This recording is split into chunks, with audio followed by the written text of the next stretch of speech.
Good morning, students.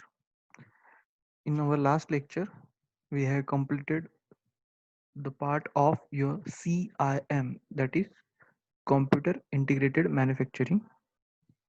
Okay, so basically, this is your subject CAD and CAM. But in your first unit, the part of CIM is introduced first. Before going to discuss with CAD and CAM, we already discussed about the CIM, what is Computer Integrated Manufacturing. So CAD and CAM also a part of your CIM. So let us start. What is mean by CAD? What is mean by CAM? So before going to understand this, first of all, we need to identify what is a need to study CAD and CAM. Okay. So here I share a screen with you. There are some point mentions. So let us discuss that point one by one. Need for CAD CAM. Why there is a need to study this subject? Okay. So design and manufacturing forms the core of engineering.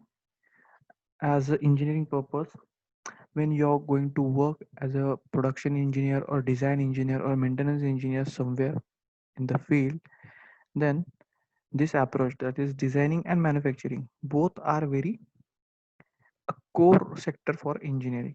We have to design a product before going to manufacture it. Okay. जर आपण कुठलाही product मार्केटमध्ये launch करत असताना, जसं मी तुम्हाला डिझाईनची procedure मागच्या लेक्चरमध्ये एक्सप्लेन केली होती. ओके. आपण सगळ्यात पहिले काय करत असतो, कुठलाही प्रोडक्ट मार्केटमध्ये लॉन्च करण्याच्या अगोदर किंवा एखादा एक्झिस्टिंग प्रोडक्ट मध्ये जर कधी आपल्याला चेंजेस करायचे, तर त्यासाठी आपल्याला डिझाईन प्रोसिजर रिक्वायर्ड असते. ठीक आहे. तर आपण सगळ्यात पहिले डिझाईन करत असतो आणि देन मॅन्युफॅक्चरिंग करत असतो. तर डिझाईनची प्रोसेस मी जशी तुम्हाला लास्ट लेक्चरमध्ये पूर्ण एक्सप्लेन केली होती. फर्स्ट ऑफ ऑल सगळ्यात पहिले आपण काय करतो, market survey. We do the market survey. We find the need of customer first, then as per the need of customer we choose a proper product which have to be developed, then we design it, and then we are manufacturing it. Okay. So let us see. To remain competitive in the global economy, these are the need. First is here, because it is a core engineering part, then we have to remain in competitive of global economy.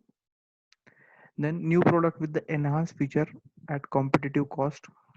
We have to develop some new product which having the enhanced features in the competitive with competitive cost. Means what?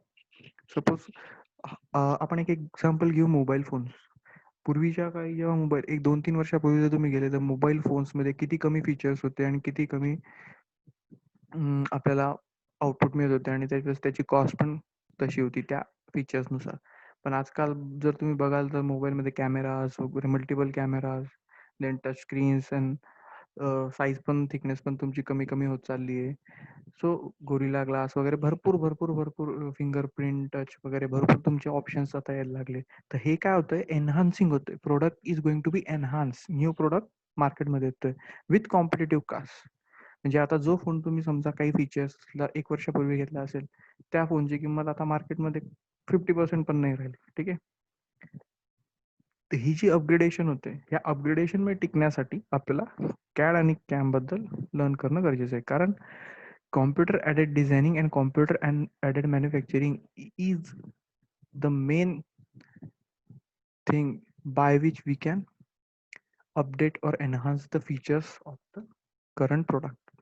मार्केटमध्ये available असलेल्या current प्रोडक्टचे features किंवा improve करण्यासाठी आपल्याला CAD and कॅमची गरज असते. ठीक आहे. Then short lead times and short product lives. म्हणजे कुठलाही प्रोडक्ट शॉर्ट टाइममध्ये आपल्याला डेव्हलप करायचं आहे आणि मॅन्युफॅक्चर करायचं आहे, then also we need the study of CAD and CAM. Then mass customization, customer specific changes to satisfy deserve requirement, high flexibility in manufacturing system. Means mass प्रोडक्शनसाठी, and second कस्टमरच्या requirement नुसार flexibility. म्हणजे कस्टमरची जशी requirement आहे आजकाल, जसं मी फोनचं एक्झाम्पल सांगितलं, तर त्या रिक्वायरमेंटनुसार हाय फ्लेक्झिबिलिटीने आपल्याला फास्ट मॅन्युफॅक्चरिंग करण्यासाठी कॉम्प्युटर ॲडेड मॅन्युफॅक्चरिंगचा यूज होतो. मग कॅड आणि कॅम हे दोघी ऑटोमेशनचे टूल आहे. ज्या प्रोसेस पूर्वी कन्व्हेन्शनल मेथडने व्हायच्या, जे तुम्ही लेथवर सीएनसी लेथ, सीएनसी मिलिंग वगैरे तुम्ही बघितले असतील, ते पण काय एक ऑटोमेशनचेच पार्ट आहे. जो कन्व्हेन्शनल लेथ पार्ट होता, that is a pure conventional, but now this CAD and CAM associated with your CNC machine to produce the enhanced product. Okay.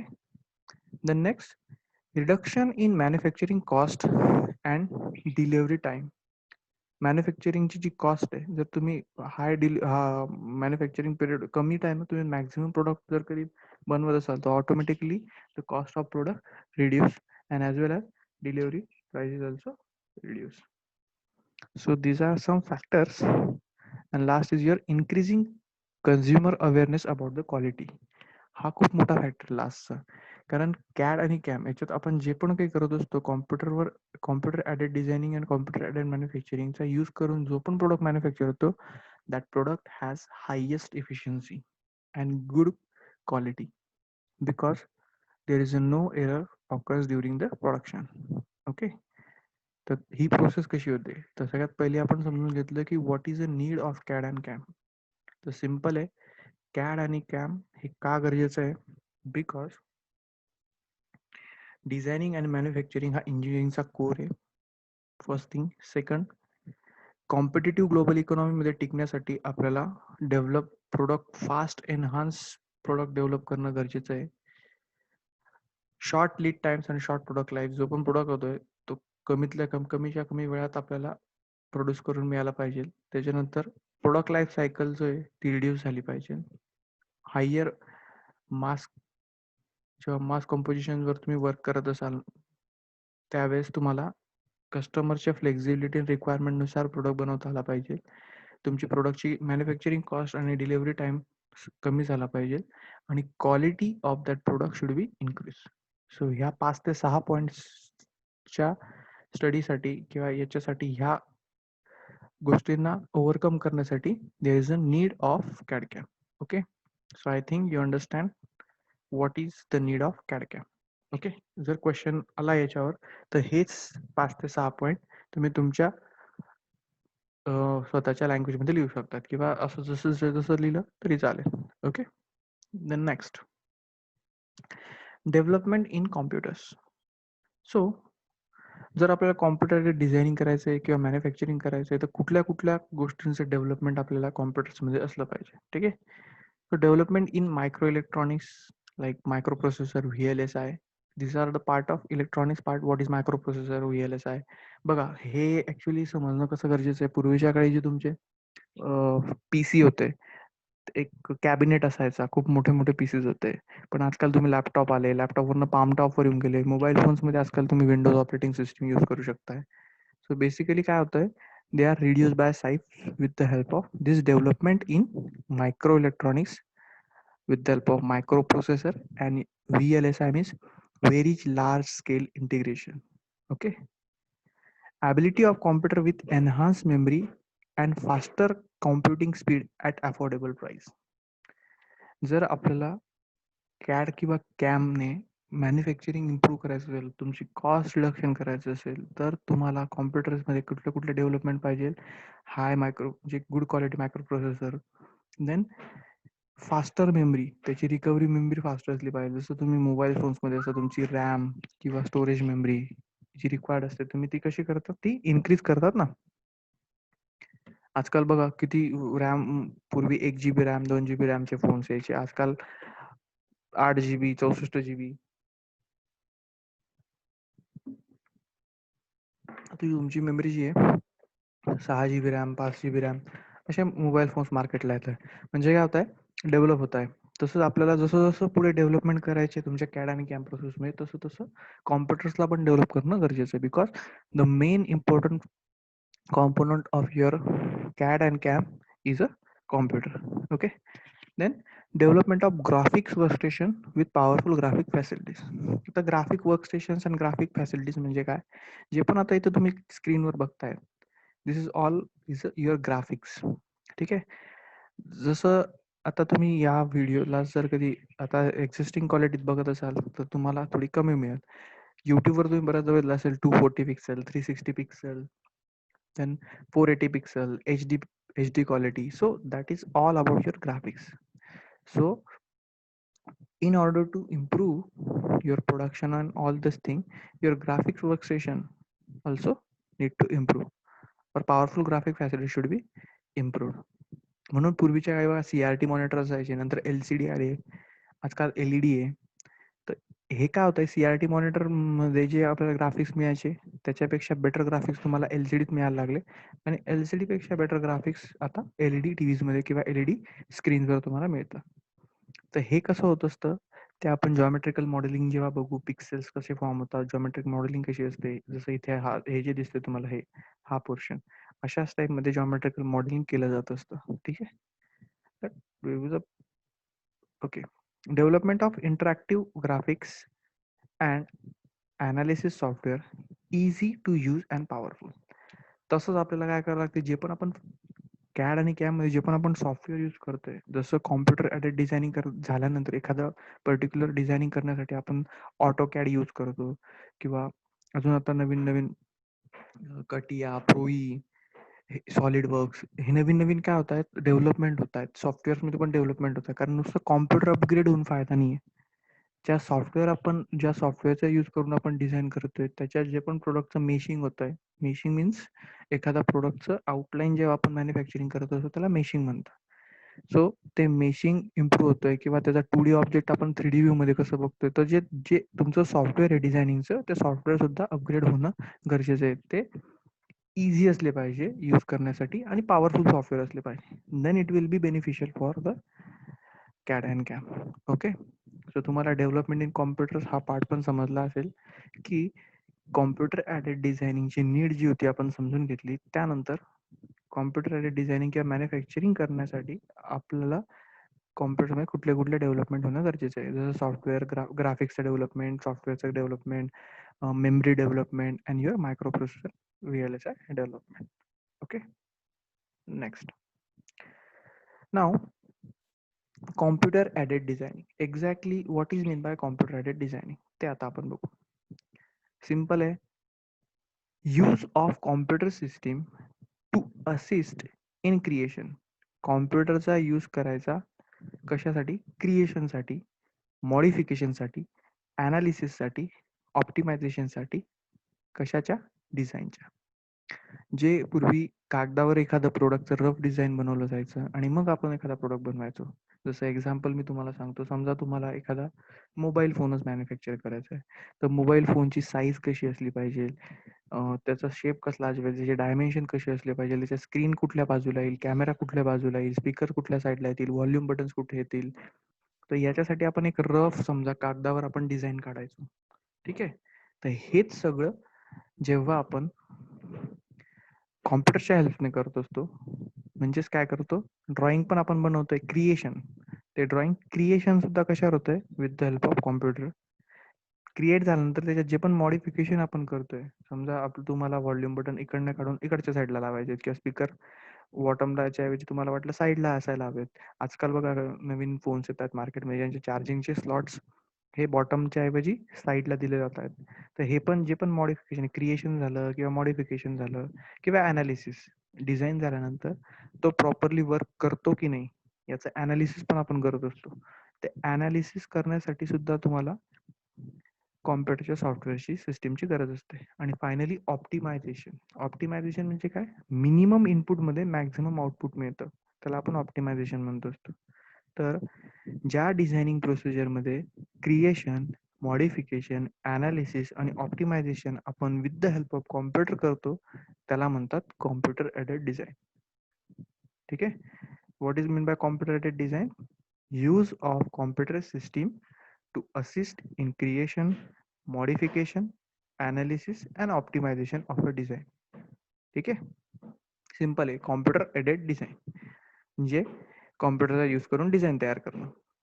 पण नुसतं डिझाईनच नाही आहे, तर डिझाईनचे जे पण पार्ट्स आहेत, creation, modification, analysis and optimization, चारही तुमच्या डेफिनेशनमध्ये आले पाहिजे. जर डेफिनेशन विचारली गेली तर हे चारही तुमचे पार्ट आले पाहिजे, creation, modification, analysis and optimisation.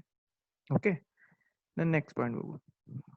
Computer assistance, while a designer convert his or her ideas and knowledge into a mathematical and graphical model represent in a computer. म्हणजे काय होत असतं, सिम्पली कॉम्प्युटर डिझायनिंग म्हणजे काय, तर कुठला पण डिझायनर आहे, डिझाईन इंजिनियर असेल, तो काय करतो सुरुवातीला, तुमचं जे पण डिझाईन असेल, ठीक आहे, ते कॉम्प्युटरच्या हेल्पवर तुम्ही एक सिम्पल विचार करा प्रॅक्टिकली, की जे पेपरवर आपण ड्रॉइंग तयार केलंय तेच पेपरचं ड्रॉइंग तो कॉम्प्युटरवर कसं रिप्रेझेंट करत असेल, तर त्याच्यासाठी त्याला मॅथमॅटिकल एक ग्राफिकल मॉडेल करावं लागतं. मॅथमॅटिकल आणि ग्राफिकल मॉडेल, जॉमेट्रिक मॉडेलिंग त्याला आपण म्हणत असतो. ठीक आहे. काही एक्झाम्पल्स मी तुम्हाला शो करेल. तुम्ही मेशिंग वगैरे बघितले असतील, काही एक्झाम्पल्स बघितले असतील, ज्याच्यात अशा लाईन्स असतात, व्हर्टिकल आणि हॉरिझॉन्टल लाईन्स असतात. त्याला मेशिंग म्हणतात. चेक्स चेक्स ज्याला म्हणतात ना तुम्ही, त्याला मेशिंग म्हणतात. सेम असाच पार्ट असतो. ठीक आहे. तर आपण त्या मॅथमॅटिकल आणि ग्राफिकल मॉडेलचा यूज करून त्या पर्टिक्युलर ऑब्जेक्टला कॉम्प्युटरवर रिप्रेझेंट करत असतो. ठीक आहे. तर कॉम्प्युटर डिझायनिंगमध्ये आपण ग्राफिकल मॉडेल आणि मॅथमॅटिकल मॉडेल या दोघांचा युटिलाइज होत असतो. Next, what is mean by computer aided manufacturing. आता डिझायनिंग झालं तुमचं, की कॉम्प्युटरचा यूज करून डिझाईन बनवणं, ॲनालिसिस करणं, सॉफ्टवेअर वगैरे बनवणं आणि ग्राफिकल किंवा मॅथमॅटिकल मॉडेलचा यूज करून आपण ते बनवू शकतो. Now, what is mean by computer aided manufacturing. So computer aided manufacturing म्हणजे काय, तर परत use of computer system to plan, manage and control the operations of manufacturing plant through either direct or indirect computer interface with plant's production resources. म्हणजे काय, जसं similar आपण कॉम्प्युटरचा use करून designing मध्ये क्रिएशन, मॉडिफिकेशन, अनालिसिस आणि optimisation करत होतो, तसं इथे काय आहे, प्लान, मॅनेज, कंट्रोल, म्हणजे एखादा मॅन्युफॅक्चरिंगचं प्लॅनिंग कसं करायचं, त्याला मॅनेज कसं करायचं आणि त्याचे ऑपरेशन कसे कंट्रोल करायचे, हे सगळं आपण इनडायरेक्ट किंवा डायरेक्ट कॉम्प्युटरच्या हेल्पने करत असतो. So what is mean bye direct and indirect, तर ते आपण जेव्हा तुमचं कॅमचा पार्ट डिटेलमध्ये स्टडी करू, CNC मशीन्स डायरेक्ट कशा वर्क करतात, इनडायरेक्ट कशा वर्क करत असतात, प्रोडक्शनमध्ये कसं हेल्प होत असतं, त्यावेळेस आपण समजूया. बट सिम्पल आहे, जसं कॅडमध्ये 4 फॅक्टर होते, इथे 3च फॅक्टर आहे, planning, managing and control the operations of manufacturing plant with the help of computer system known as computer aided manufacturing. ठीक आहे. Next, computer monitoring and control. Computer is, म्हणजे what is mean by computer monitoring and control, तर त्याचं explanation दिलं आहे. कॉम्प्युटरच्या हेल्पने monitoring करणं आणि controlling करणं कसं पॉसिबल असतं. Computer is connected directly to the manufacturing process, for example NC CNC machine and chemical processing. म्हणजे काय असतं, तुमचा जो पण CNC मशीन आहे त्याला जर तुम्ही कॉम्प्युटर मॉनिटरिंग अँड कंट्रोल करत असाल, तर साईडला बघा पॅनल्स असतात, तुम्ही बघितले ऑब्व्हियसली. CNC मशीन आपल्या लॅबमध्ये पण आहेत, तुम्ही बघितलेत. सिम्पल एक कॉम्प्युटर अटॅच केलेलं असतं, तर त्या कॉम्प्युटरच्या हेल्पने आपण त्याचं मॉनिटरिंग आणि कंट्रोलिंग करत असतो. आपण काय करतो, एक सिंपल प्रोडक्ट कुठलाही मॅन्युफॅक्चर करण्यासाठी त्याचा प्रोग्राम बनवतो कॉम्प्युटरवर. NC प्रोग्रामिंग वगैरे तो पण तुमचा पार्ट आहेच लर्निंगचा, आणि तो पार्ट प्रोव्हाइड करून NC मशीन्सला किंवा CNC मशीन्सला ऑपरेट करत असतो. ठीक आहे. Then manufacturing support and application. कॉम्प्युटरचा यूज करून आपण मॉनिटरिंग अँड कंट्रोल पण करतो आणि मॅन्युफॅक्चरिंगला सपोर्ट पण करतो. मॅन्युफॅक्चरिंग सपोर्ट ॲप्लिकेशन कसं करतो, use of computer in process planning, scheduling, shop floor control, work study, tool design, quality control etcetera. एक एक पॉईंट बघूया. आपण कॉम्प्युटरचा यूज कुठे कुठे करतो, प्रोसेस प्लॅनिंग. प्रोसेस प्लॅनिंग म्हणजे काय, जो पण प्रोडक्ट आपल्याला बनवायचा आहे, तो प्रोडक्टचं रॉ मटेरियल कुठून आलंय, किती अमाऊंट ऑफ रॉ मटेरियल लागेल, कुठल्या मशीनवर ते प्रोसेसिंग होईल, त्याच्यात कुठले कुठले ऑपरेशन्स होणार आहेत, त्या ऑपरेशनसाठी कुठले कुठले टूल्स लागतील, या सगळ्यांना आपण काय म्हणतो असतो, प्रोसेस प्लॅनिंग. एक प्रोसेस प्लॅनिंग इंजिनियर, जो पण प्रोडक्शन इंजिनियर असतो, तो प्रोसेसचं प्लॅनिंग करतो, की ह्या रिसोर्सेसचा यूज करून मला आज एवढं एवढं प्रोडक्शन बनवायचंय. Okay. So that is a process planning. Scheduling, मग तो शेड्यूल तयार करतो, की आज फर्स्ट ऑपरेशन हे होईल, सेकंड ऑपरेशन ते होईल, असे मल्टिपल ऑपरेशन त्या प्रोडक्टवर होतील आणि तुमचा फायनल प्रोडक्ट बनेल. याच्यासाठी पण आपल्याला एक्सेल शीट्स वगैरे बनवावे लागतात, त्यासाठी तुमचा कॉम्प्युटरचा यूज होतो. शॉप फ्लोअर कंट्रोल, जो पण शॉप फ्लोअर आहे, CCTVच्या हेल्पने तुम्ही कंट्रोल करू शकतात. Work study, Work study is a different part. It is a part of your industrial engineering. So that will I will discuss it in details when we are going to learn about the CAM. Tool designing तुमचं already झालंय. आपण एखादा product किंवा tool design कसा करतो त्यावेळेस त्या designing प्रोसेससाठी तुम्हाला लागेल. आणि क्वालिटी कंट्रोलसाठी पण आपण कॉम्प्युटर्सचा यूज करतो. ठीक आहे. So this is all about your computer aided manufacturing. Okay. So in today's lecture we learn about your need of CAD CAM. What is the need of your CAD CAM? What kind of development we require in computers while using CAD and CAM? What is exactly mean by CAD and what is exactly mean by CAM? So this part I cover in this lecture. So in next lecture we will discuss about the CAD CAM and automation. What is the relationship between CAD CAM and your automation? There will be a question of 5 marks will be framed on this topic.